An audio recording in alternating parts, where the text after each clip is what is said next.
Hello guys! Welcome to my channel. So for today's video guys, ayan, ituturo ko sa inyo or i-share ko sa inyo kung paano nga ba ako nag-register ng aking business sa BIR. Ayan, so ano nga ba yung mga requirements na pinasa ko? So before tayo mag-start guys, ayan, i-share ko lang, yung aking business guys is online business. So, bali guys, meron akong trabaho. Ayan, currently employed ako sa isang company. At the same time, meron pa akong extra income, which is eto nga yung aking online business. Naglalasada ako, nagsha-Shopee ako, and then meron din sa Facebook at sa iba pang online platform. Ayun. So, gusto ko lang maging legit yung business ko, kaya nagpa-register ako sa BIR. Iniregister ko yung business ko. Ayan, so, bali guys, meron kasi itong iba't ibang uri ng business. Ayan, tatanungin ka naman nila kung anong uri ng business po yung sa inyo. So, sinabi ko po sa kanila na yung business ko po is extra income. Online business po siya. Wala po akong physical store. Sa bahay lang po ako nagbebenta ng item. Ayan. So, hindi ko na rin po sinabi kung saan po ako nagtitinda. Like yung Lazada, hindi ko na rin po siya sinabi. Next po ay and tinanong ko po, ano po ba yung requirements sa online business pag nagpaparegister? Ayan. So, ang sabi nila guys sa akin ay, ang kailangan ko lang, dalawang requirements. Ayan. So, first is yung DTI. Kailangan daw may DTI ako. Pangalawa is valid ID. Ayan. So, yun lang guys ang requirements na hiningi nila sa akin. So, sobrang dali lang guys ng requirements natin. So, guys, uulitin ko, depende rin po ito sa uri ng business po ninyo. Ayan. So, again po, ang business ko po is online business. Ayan. So, i-check nyo din po or itanong nyo po sa Facebook page ng BIR kung ano po yung requirements sa ganitong uri ng business. Okay? Ayan. So, for online, hindi na ako hininga ng mayor's permit kasi wala naman akong physical store. Okay? Next, ayan, yung mga requirements na natin. So, bago natin ipasa yung ating DTI and yung ating valid ID sa pinakamalapit na BIR sa inyong location kung saan naka-address yung business ninyo, make sure po na i-check nyo muna ang inyong TIN number. Ayan. Sa TIN number po ako nagka-problema. Ayan. So, tumawag ako sa BIR. Pina-check ko kung saan branch yung aking or saang RDO yung aking TIN number. Ayan. Ang sabi ng BIR, kung saan daw po naka-address yung business niyo, dapat yung inyong TIN ay dun din po sa address kung saan po yung business. So, sa Makati po yung ating TIN number. So, kailangan ko po munang i-transfer yung aking TIN papunta sa San Pedro. Ayan, pwede po kayo mag-walk-in, pwede po kayo mag-email sa email ng RDO office kung saan nandun yung inyong TIN number. Ayan, so dahil sa Makati po yung aking TIN number, nag-email po ako sa kanila. Sabi ko po na kung pwede i-transfer. So, 5 days, ayan, na-receive na po ng RDO Binyan yung aking pag-transfer ng TIN. Ayan. Via email po yun guys ha, via email. Pero pag walk-in guys, madali lang. Makukuha mo na agad siya. Ayan, matatransfer na po agad sa RDO kung saan kayo nagpapatransfer. Once na na-verify na po ng RDO Binyan yung aking TIN na nandun na po siya, pwede nyo na pong ipasa yung inyong requirements sa pag-register ng inyong business permit. Ayan. So, nagpunta po ako doon sa RDO Binyan. Ayan. Sabi ko po doon sa guard, magre-register po ako ng business. Sabi po niya kung new, yes, new po. Ayan. So, bibigyan po kayo ng form. Ayan, bibigyan po kayo ng form na 1901. Ayan, ito po yung form natin, 1901. Ayan. Pag binigyan po kayo ng 1901, 3 copy po ang ibibigay sa inyo. So, fill upan nyo po ito, guys. So, ang kailangan yung i-fill out dito ay yung taxpayer identification number po ninyo or yung TIN number po ninyo, ilalagay nyo dito. taxpayer name. Ayan, pangalan po ninyo. Ayan, so, Joyce Mesías. Ayan. And then, ayan, civil status. Ayan. Gender. Ano pa ba ilalagay natin dito?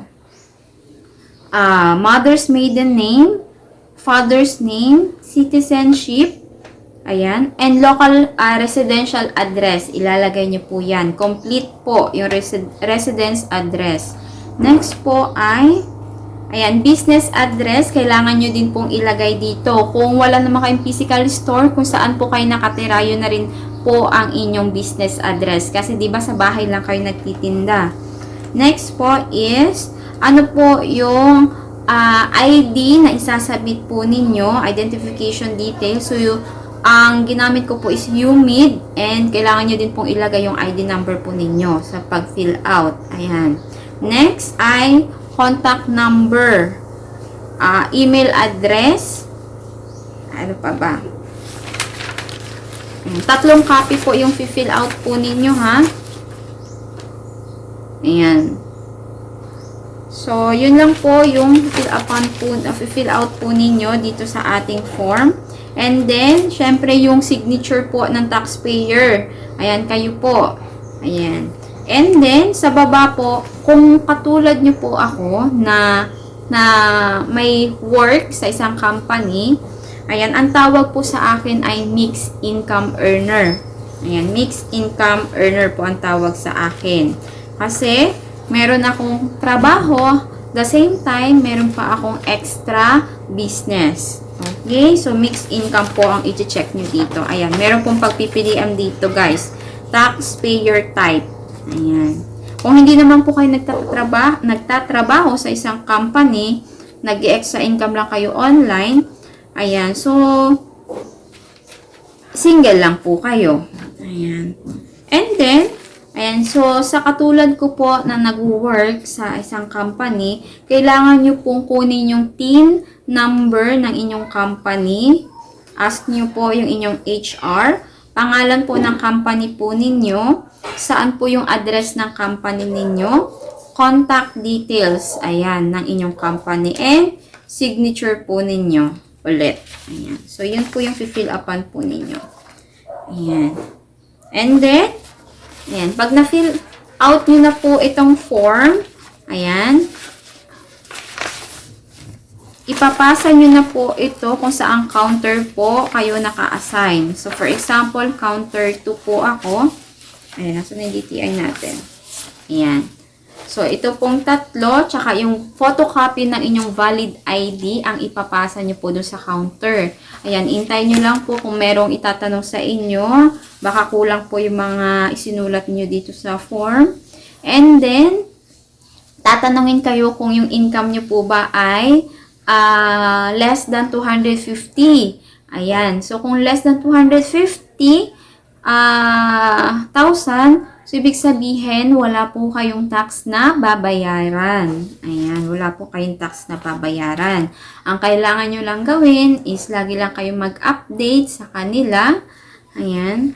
And, iintayin nyo po yung resibo. So, magbabayad po kayo dito. Ayan, ang babayaran nyo po dito is 500 pesos plus yung ating documentary stamp. Ayan, magkano nga yung documentary stamp? 30 pesos. 30 ba o 60? 60 ata. Ayan, 60 pesos. Dalawang documentary stamp. So, bali 560 pesos po ang babayaran po ninyo. So, ayan. So, hintayin nyo lang po na ma-receive po ninyo yung resibo, and then iintayin nyo lang po na ma-print po nila yung inyong certificate. Ayan, yung ganitong certificate. So, bibigyan po kayo ng ganitong certificate na na-register na po ninyo yung inyong business. And, bibigyan din po kayo ng ganito. Ayan. So, ilalagay nyo lang po dito yung business name ninyo, yung registered name, TIN, and branch code po ninyo. Eh, mas maganda po kung ipapalaminate po natin itong dalawa para hindi po sila masira. Okay? Ayan. And then, meron pa po tayong kailangang gawin. Ayan.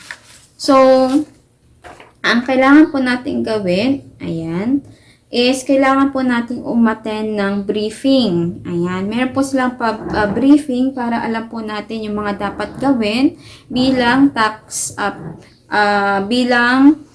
owner ng isang registered na business. Ayan. So, may schedule po sila. Depende na lang sa branch kung meron silang mga online or live na briefing. Ayan. Next po is registration of books of accounts. So, kailangan po natin bumili ng journal plus ledger. And kailangan po natin fill out, kumuha ng form o mag-download ng form ng 1905. 1905. And then plus valid ID. Ayan, para i-register po natin yung books of account. Alam ko tatlo po at dalawa. Dalawa lang pala. Ayan, dalawa. Dalawa lang nakalagay dito. Ayan, next po. Ayan, depende naman to. Minsan may tatlo minsan may dalawa. Depende siguro sa uri ng business. Next po is kailangan din po natin ng sales invoice. Ayan, kailangan po natin ng sales invoice. Ayan. Bibigyan po kayo dito ng authority to print. Ayan. So, tatanungin po kayo doon, meron na po ba kayong printer kung saan kayo magpapaprint ng resibo or invoice. So, kung wala kayong alam, pwede nyo pong itanong, meron po ba kayo dyan, ma'am? Ayan. So, sasabihin nila, yes, meron po sila kasi meron pong nagpiprint din sa loob nila. Yun nga lang po, syempre, mas mahal din yung presyo. Ang sabi sa akin yung 5 na bundle ay for 600 pesos. Ayan, 600 pesos. Check na rin sa ibang sa ibang mga accredited na BIR printing tawag dito, printing service. Ayan. So check niyo po doon kung sila po ay legit na accredited ng BIR. Ayan. So, yun lang guys. Ayan, nakakatuwa lang kasi sobrang bilis lang pala magpa-register ng business permit. So, umalis ako ng 11. Tama, 11. Dumating ako ng 11:40. Hindi pala. Magti-12 na siya.